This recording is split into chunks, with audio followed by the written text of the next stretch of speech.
खरं तर नारायण राणे आणि त्यांचे 4 आणे 12 आणे याच्यावर काही मला फार व्यक्त व्हावंसं वाटत नाही. पण आज नारायण राणे पत्रकार परिषद घेणार होते आणि मला असं वाटलं की त्यांच्या पत्रकार परिषदेमध्ये आज तरी काही नवीन मुद्दे येतील, काही नव्या गोष्टी ते बोलतील. पण पुन्हा तीच घिसीपिटी टेप, पुन्हा त्याच गोष्टी ते बोलत राहतात. खरं तर नारायण राणेंची ही मजबुरी आहे, तो प्रॉब्लेम आहे त्यांचा.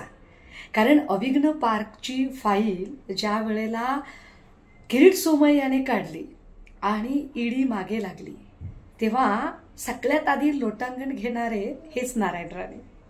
ते आत्ता जेव्हा सोनिया गांधींबद्दल बोलत होते तेव्हा परत मला आश्चर्य वाटलं की हा माणूस म्हणजे इतकं विस्मरण कसं होऊ शकतं नारायण राणेंना, की जे नारायण राणे अक्षरशः दिल्लीला म्हणजे साष्टांग दंडवत घालायला जायचे, त्या नारायण राणेंना अचानक ही उपरती व्हावी.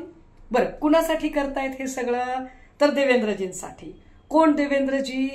ज्या देवेंद्रजींनी सभागृहाच्या पटलावर नारायण राणे यांच्या आबरूची पाक लत्तर काढली, नारायण राणे यांच्यावर कोणते गुन्हे, कुठल्या पोलीस स्टेशनमध्ये कोणते सेक्शन, कोणती कलम लागली याच्या सकट जी कुंडली ज्या देवेंद्रजींनी नारायण राणेंची वाचली, तेच नारायण राणे आता देवेंद्रजींच्या शाउटिंग ब्रिगेडमध्ये सालगडी सुद्धा नाही हो.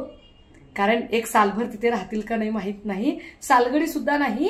फार तर डेली वेजेसवर काम करणारे रोजंदारी मजूर म्हणून ज्या पद्धतीने बोलत आहेत, मी एवढंच म्हणू शकेल, देव करो आणि कुणावरही इतकी वाईट वेळ येऊ नये की इतक्या वाईट पद्धतीने. म्हणजे आमच्या पुण्याच्या पत्रकार म्हणाल्या की कपडे बदलल्यासारखे पक्ष बदलणारे राणे, इतकी वाईट वेळ कुणावर येऊ नये. राणे साहेब, गेट वेल सून, लवकर बरे व्हा आणि तुमच्या 4 आणे 12 आण्यांना जपून ठेवा, चिल्लर हरवून जायची. महाराष्ट्रातील ताज्या बातम्यांसाठी बघत रहा टाइम्स टुडे टीव्ही. सोबतच शेअर करा, सबस्क्राईब करा आणि बेल आयकॉन